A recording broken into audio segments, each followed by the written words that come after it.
आज के दिन यानी 2026 में इंडियन रुपी अपने सबसे बुरे दौर से गुजर रहा है, hitting an all time low of 92 rupees. दूसरी तरफ यूएस डॉलर रुकने का नाम ही नहीं ले रहा। लेकिन क्या ये सिर्फ किस्मत है या फिर पूरी दुनिया किसी ग्लोबल लैंडलॉर्ड को किराया यानी रेंट दे रही है? अगर आपको समझना है कि डॉलर आपके पेट्रोल की कीमत, आपके फ़ोन का रेट और यहाँ तक कि आपकी सेविंग्स को कैसे कंट्रोल करता है, तो हमें पीछे जाना होगा। 1944 के गोल्ड एग्रीमेंट से भी पीछे, उस $15 मिलियन की रियल एस्टेट डील से भी पीछे, जिसने रातों रात एक देश को डबल कर दिया था। हमें जाना होगा 1600s में एक कनेक्शन तक, जिसने पहले अमेरिकन सेटलर्स को भूख से मरने से बचाया था। ये सिर्फ करेंसी की बात नहीं है, ये कहानी है कि कैसे एक कंगाल कॉलोनी दुनिया का सबसे बड़ा इकोनॉमिक फोर्ट्रेस बन गई। चलिए इन डॉट्स को कनेक्ट करते हैं। The global landlord, the rise of the super power. दुनिया की अकेली सुपर पावर की कहानी किसी धमाके से नहीं, बल्कि एक बहुत बड़ी गलती से शुरू हुई थी। एक लंबे समय तक क्रिस्टोफर कोलंबस को लगा कि उसने इंडिया तक पहुंचने का शॉर्टकट ढूंढ लिया है, इसलिए उसने वहां के लोकल्स को इंडियंस कहा। लेकिन एक इटालियन बिजनेसमैन अमेरिगो वेस्पुशी को समझ आया कि कोलंबस गलत था। उसने वास्ट होराइजन को देखा और रियलाइज किया कि ये एक न्यू वर्ल्ड है। 1507 में एक जर्मन मैप मेकर को अमेरिगो के आइडियाज इतने पसंद आए कि उसने अपने मैप पर अमेरिका लिख दिया। बस ऐसे ही कागज पर इस कॉन्टिनेंट का जन्म हुआ। लेकिन यूनाइटेड स्टेट्स बनने से पहले ये जमीन एक बड़े केक की तरह थी, जिसका हर यूरोपियन पावर एक हिस्सा चाहती थी। स्पेन सबसे पहला था जिसने इसे कैप्चर किया। ब्रिटिशर्स के आने से बहुत पहले स्पेनिश लोग फ्लोरिडा और साउथ वेस्ट में अपना झंडा काट चुके थे। क्यों? इसका जवाब है 3 G's: गोल्ड, गॉड और ग्लोरी। उन्हें जमीन से सोना चाहिए था, अपने किंग के लिए ग्लोरी, और वो अपने गॉड का संदेश फैलाना चाहते थे। उनके लिए रिलीजन फैलाना सिर्फ स्पिरिचुअलिटी की बात नहीं थी, ये कंट्रोल करने का एक जरिया था। नेटिव्स को कन्वर्ट करके वो ये क्लेम कर सकते थे कि वो सोल्स सेव कर रहे हैं, जबकि लीगली वो जमीन कब्जा रहे थे। ये एक तरह का सॉफ्टवेयर था जो उन्होंने इंस्टॉल किया ताकि लोग उनके रूल्स माने। जहां एक तरफ स्पेन सोने के पीछे था, फ्रांस ने फर ट्रेड के लिए नॉर्थ पर कब्जा किया और डच ने न्यू एम्स्टरडैम जैसे शिपिंग हब्स बनाए, वो जगह जिसे आज हम न्यूयॉर्क कहते हैं। फिर आए ब्रिटिशर्स। 1620 में मेफ्लावर नाम का एक जहाज 100 पैसेंजर्स के साथ पहुंचा जो आज़ादी की तलाश में था। लेकिन ये शहरी लोग थे जिन्हें वाइल्ड में रहने का कोई अंदाजा नहीं था। पहली स्प्रिंग तक आधे लोग भूख की वजह से मर चुके थे, वो फेल हो रहे थे। तभी एक नेटिव अमेरिकन जिसका नाम स्क्वांटो था वहां आया। वो परफेक्ट इंग्लिश बोलता था और उनका लोकल कनेक्शन बना। उसने उन्हें सर्वाइव करना सिखाया, जैसे मिट्टी में मछली दबाकर कॉर्न को फर्टिलाइज करना और ट्रीज से सिरप निकालना। इस मदद की वजह से 1621 में सेटलर्स की फसल बहुत अच्छी हुई। उन्होंने लोकल ट्राइब्स के साथ मिलकर टर्की, डियर और कॉर्न की एक 3 दिन की दावत मनाई। ये पहला थैंक्सगिविंग था, कॉन्टिनेंट के लिए लंबे संघर्ष के शुरू होने से पहले शांति का एक पल। लेकिन ये शांति ज़्यादा दिन नहीं चली। थैंक्सगिविंग की उस दावत के बाद जैसे जैसे कॉलोनीज बढ़ने लगी, रिलेशंस खराब होने लगे। सेटलर्स को और ज़मीन चाहिए थी और इस चक्कर में उन्होंने उन्हीं ट्राइब्स पर हमला शुरू कर दिया जिन्होंने उनकी जान बचाई थी। एक वक्त पर जो दोस्ती थी, अब वो एक खूनी जंग में बदल चुकी थी। जैसे जैसे ये कॉलोनीज ग्रो हुई, एक अजीब बात हुई। भले ही अमेरिका और लंदन के लोग एक ही भाषा बोलते थे, लेकिन वो 2 बिल्कुल अलग तरह के लोग बनते जा रहे थे। इंग्लैंड में जमीन बड़े अमीर लॉर्ड्स के पास होती थी और आपको किंग की बात माननी पड़ती थी क्योंकि वो पूरे रेल्म का मालिक था। लेकिन अमेरिका में जमीन हर तरफ थी। आम लोग अपने फार्म्स के मालिक खुद बन सकते थे और इस वजह से वो खुद को अपनी मिट्टी का मास्टर समझने लगे।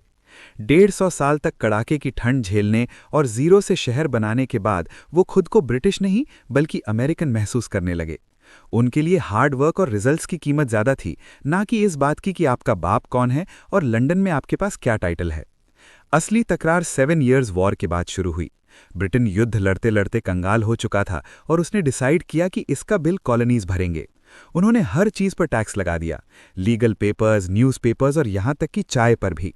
इसकी वजह से फेमस बॉस्टन टी पार्टी हुई, जहां कॉलोनिस्ट्स ने ब्रिटिश टी को समुद्र में फेंक दिया। लेकिन मुद्दा सिर्फ पैसों का नहीं था, मुद्दा उसूलों का था। उनका मशहूर नारा था, नो टैक्सेशन विदाउट रिप्रेजेंटेशन। उन्हें टैक्स देने से इनकार नहीं था, लेकिन वो 3000 मील दूर बैठी उस पार्लियामेंट की गुलामी नहीं करना चाहते थे जहां उनका कोई वोट तक नहीं था। जब ब्रिटेन ने उन्हें वेस्ट की नई जमीनों पर जाने से रोककर लगाम कसने की कोशिश की, तो अमेरिकन्स को लगा कि उनके साथ बच्चों जैसा सुलूक किया जा रहा है। 4 जुलाई 1776 को उन्होंने हक मांगना बंद कर दिया और खुद को एक इंडिपेंडेंट नेशन डिक्लेयर कर दिया। कागज पर देखा जाए तो उन्हें हार जाना चाहिए था। ब्रिटिशर्स के पास दुनिया की सबसे बेस्ट नेवी थी, जबकि अमेरिकन सिर्फ किसान थे जिनके पास हंटिंग राइफल्स थी। लेकिन अमेरिकन्स के पास होम टर्फ का एडवांटेज था।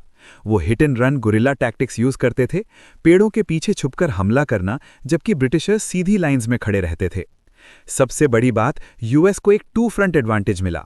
ब्रिटेन की दुश्मनी पूरी दुनिया से थी, इसलिए फ्रांस और स्पेन ने सिर्फ ब्रिटेन को कमजोर करने के लिए अमेरिकन्स की मदद की। 1783 तक ब्रिटेन को समझ आ गया कि 3000 मील दूर समुद्र के पार जंग लड़ना एक फाइनेंशियल डिजास्टर है। उन्होंने ऑफिशियली यूएस को एक आज़ाद देश मान लिया। यही वजह है कि यूएस को 1783 में आज़ादी मिल गई, जबकि इंडिया को 1947 तक इंतजार करना पड़ा। अमेरिका में ये एक सेटलर रिवोल्ट था। लोग पहले से ही अपनी लोकल गवर्नमेंट्स और कोर्ट्स चला रहे थे। वो सिर्फ लंदन में बैठे अपने बॉस को फायर कर रहे थे।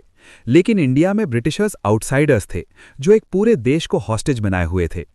अमेरिका को खोने के बाद ब्रिटेन ने इंडिया पर अपनी पकड़ और मजबूत कर ली, ताकि वो अपनी सोने की चिड़िया को दोबारा ना खो दें। From bankruptcy to expansion, the great real estate deal. जंग जीतने के बाद यूनाइटेड स्टेट्स आज़ाद तो हो गया था, लेकिन वो पूरी तरह कंगाल था। अक्सर देखा गया है कि आज़ादी के बाद नए देश सिविल वॉर या डिक्टेटरशिप्स के चक्कर में फंस जाते हैं, लेकिन यूएस के पास एक खास इंस्टीट्यूशनल स्टेबिलिटी थी। 1789 से लेकर आज तक वो एक ही कॉन्स्टिट्यूशन के मुताबिक चल रहे हैं। उनके पहले ट्रेजरी सेक्रेटरी अलेक्जेंडर हैमिल्टन ने एक बहुत बड़ा दिमाग लगाया। उन्होंने जोर दिया कि सरकार अपनी जंग का एक एक पैसा कर्जे के रूप में वापस करेगी। इससे मार्केट में ट्रस्ट पैदा हुआ। क्योंकि यूएस हमेशा अपने बिल्स पे करता था, इसलिए दुनिया भर ने उन्हें रेल रोड्स और टेलीग्राफ्स बनाने के लिए पैसा उधार देना शुरू कर दिया। इस हाई क्रेडिट रेटिंग की वजह से उन्हें बाकी डेवलपिंग नेशंस के मुकाबले एक बहुत बड़ी बढ़त मिल गई। फिर आया साल 1803, जो इतिहास का सबसे बड़ा ग्लो अप साल माना जाता है। यूएस ने लुइजियाना परचेज को अंजाम दिया। फ्रांस, जिसे नेपोलियन लीड कर रहा था, वो जंग के कर्जे में डूबा हुआ था और उसे डर था कि ब्रिटिशर्स वैसे भी उसकी अमेरिकन जमीन पर कब्जा कर लेंगे। नेपोलियन ने सोचा कि जमीन को मुफ्त में खोने से बेहतर है कि इसे अमेरिकन्स को कैश के बदले बेच दिया जाए। असलियत में यूएस सिर्फ न्यू ऑरलियंस का पोर्ट सिटी खरीदना चाहता था, जिसके लिए वो $10 मिलियन देने को तैयार थे। लेकिन इसके बदले नेपोलियन ने उन्हें 8,28,000 स्क्वायर माइल्स का ऑफर दे दिया, यानी पूरा का पूरा कॉन्टिनेंट का बीच का हिस्सा सिर्फ $15 मिलियन में। अगर कैलकुलेट करें तो लगभग 3 सेंट्स पर एकड़ के हिसाब से यूएस का साइज रातों रात डबल हो गया। ये सिर्फ जमीन नहीं थी, ये दुनिया की सबसे फर्टाइल खेती वाली जमीन थी, और साथ में पूरी मिसिसिपी रिवर, जो आगे चलकर अमेरिकन वेल्थ के लिए एक इंडस्ट्रियल हाईवे बन गई। जहां बाकी कॉलोनीज उन्हीं बॉर्डर्स में कैद रहीं जो उनके कॉलोनाइजर्स ने खींची थी, वहीं यूएस ने 1800s का पूरा समय वेस्ट की तरफ एक्सपेंशन में लगा दिया। इस मैनिफेस्ट डेस्टिनी ने एक छोटे से कोस्टल नेशन को एक कॉन्टिनेंटल जायंट बना दिया। उन्हें एक तरह से ज्योग्राफी जैकपॉट मिल गया था। 2 बड़े ओशंस अटलांटिक और पैसिफिक उनके लिए एक बड़ी खाई मोट्स का काम कर रहे थे, जिसकी वजह से वो यूरोप और एशिया की रोज की जंगों से बिल्कुल सेफ थे। उनके पास दुनिया का सबसे बड़ा इंटरनल वाटरवेज का नेटवर्क था, ताकि सामान सस्ते में एक जगह से दूसरी जगह पहुंचाया जा सके, और साथ ही कोल, आयरन और ऑयल के इतने बड़े भंडार थे कि उन्हें अपनी इंडस्ट्रियल रेवोल्यूशन के लिए किसी और पर डिपेंड होना नहीं पड़ा। अब यूएस सिर्फ 13 कॉलोनीज का ग्रुप नहीं रह गया था, वो एक ऐसा इकोनॉमिक फोर्ट्रेस बन रहा था जहां दुश्मन का घुसना नामुमकिन था और जिसकी दौलत का कोई हिसाब नहीं था। The global landlord, the era of dominance. 20th century वो वक्त था जब यूएस ऑफिशियली एक रीजनल जायंट से दुनिया की अकेली सुपर पावर बन गया। जब ब्रिटेन, जर्मनी और जापान जैसे यूरोप और एशिया के ओल्ड मनी सुपर पावर्स सदी के पहले आधे हिस्से में एक दूसरे की फैक्ट्रीज को बॉम्ब से उड़ा रहे थे, तब यूएस अपने 2 ओशंस के पीछे बिल्कुल सेफ था। वो फैक्ट्री ऑफ द वर्ल्ड बन गया। उसका मेनलैंड लगभग अनटच्ड था, उसकी फैक्ट्रीज चलती रहीं, और जब बाकी सबकी इकोनॉमी बर्बाद हो रही थी, तब यूएस की इकोनॉमी बूम कर रही थी। 1944 तक, जब वर्ल्ड वॉर II खत्म होने वाला था, ये बदलाव ऑफिशियल हो गया। 44 नेशंस के रिप्रेजेंटेटिव्स ब्रेटन वुड्स कॉन्फ्रेंस में मिले क्योंकि उस वक्त दुनिया का लगभग 80% सोना यानी गोल्ड यूएस के पास था। इसलिए सब इस बात पर राजी हो गए कि वो अपनी करेंसीज को यूएस डॉलर से पैक करेंगे, जो कि उस वक्त गोल्ड से बैक्ड था। डॉलर दुनिया की प्राइमरी रिजर्व करेंसी बन गया। 1945 तक यूएस अकेली ऐसी बड़ी इकोनॉमी थी जो सही सलामत बची थी, और उसने अपनी दौलत का इस्तेमाल बाकी दुनिया को रीबिल्ड करने के लिए उधार देने में किया। इसने यूएस को दुनिया का बैंक बना दिया। इससे पैदा हुआ वो जिसे इकोनॉमिस्ट्स एक्सॉर्बिटेंट प्रिविलेज कहते हैं, क्योंकि पूरी दुनिया हर चीज के लिए डॉलर का इस्तेमाल करती है, चाहे तेल खरीदना हो, सोने का ट्रेड करना हो या इंटरनेशनल कर्जे चुकाने हो। यूएस के पास एक अनोखा एडवांटेज है। अगर इंडिया या ब्राजील में फाइनेंशियल क्राइसिस आता है तो उन्हें अपना कर्जा चुकाने के लिए डॉलर्स खरीदने पड़ते हैं, लेकिन यूएस सिर्फ और डेट इशू कर सकता है या अपनी खुद की करेंसी और प्रिंट कर सकता है। यही वजह है कि वो अपनी मिलिट्री और टेक्नोलॉजी पर इतना खर्च कर सकते हैं जितना उनके बाद के अगले 10 देश मिलकर भी नहीं करते। अगर हम 2026 की बात करें तो डॉलर एक ग्लोबल सीसॉ की तरह काम करता है। ये फिक्स्ड नहीं है, ये इस बात पर मूव करता है कि बाकी दुनिया के मुकाबले यूएस इकोनॉमी कैसा परफॉर्म कर रही है।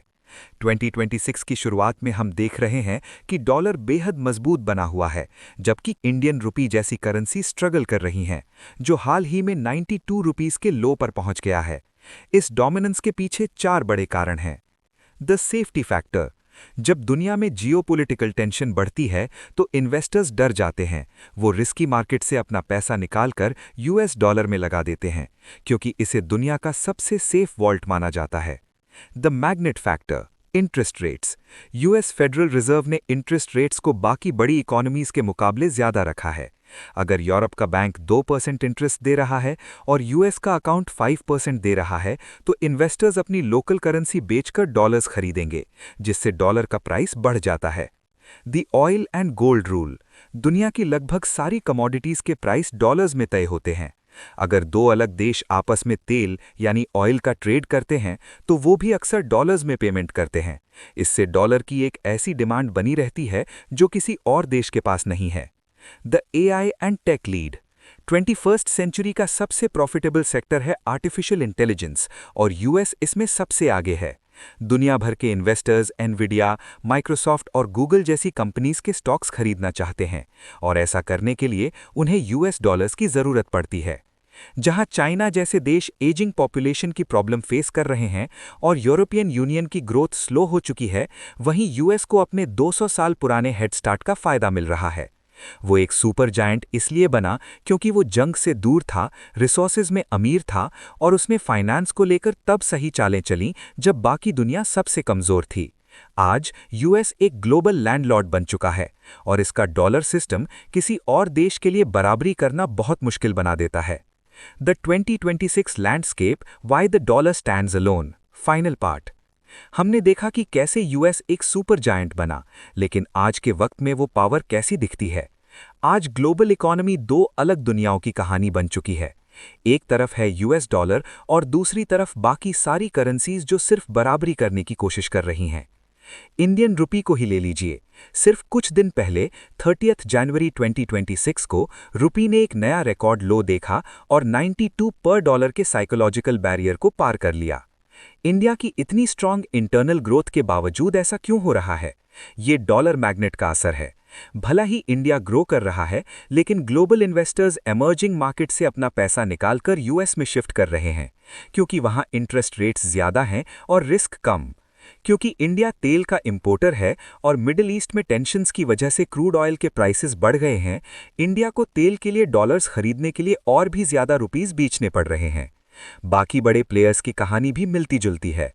द यूरो EUR, भले ही हाल ही में इसमें कुछ रिकवरी दिखी है और ये 1.20 डॉलर्स के आसपास पहुंचा है, लेकिन यूएस के टेक ड्रिवन बूम के मुकाबले यूरोप की स्लो इकोनॉमिक ग्रोथ इसे आज भी स्ट्रगल करने पर मजबूर कर रही है। The Japanese yen JPY। Japan एक बड़े क्राइसिस से गुजर रहा है, क्योंकि उन्होंने दशकों तक इंटरेस्ट रेट्स को 0 के करीब रखा। अब जब यूएस ने अपने रेट्स हाई रखे हैं तो येन इतना कमजोर हो गया है कि जापान के लिए इंपोर्ट की जाने वाली हर चीज, चाहे खाना हो या फ्यूल, बेहद महंगी हो गई है। यूएस ने 2026 में एक ग्लोबल लैंडलॉर्ड के रूप में एंट्री की है। इसे ऐसे समझिए, अगर दुनिया एक तूफानी समुद्र है तो यूएस डॉलर अकेला वो बड़ा और स्टेबल आइलैंड है। जब भी कोई तूफान आता है, चाहे वो जियोपॉलिटिकल टेंशन हो या एआई इंडस्ट्री में कोई बड़ा बदलाव, हर कोई उसी आइलैंड की तरफ भागता है। ये कोई इत्तेफाक नहीं है, ये 200 साल की ज्योग्राफी, 1944 में डॉलर को रिजर्व करेंसी बनाने की स्ट्रैटेजी और आज के वक्त में टेक्नोलॉजी और एआई सेक्टर्स पर अमेरिकन कंपनीज के कब्जे का नतीजा है। यूएस ने सिर्फ सुपर पावर बनने की रेस नहीं जीती, उसने पूरा ट्रैक बनाया है, स्टेडियम उसका है और टिकट्स भी वही प्रिंट करता है।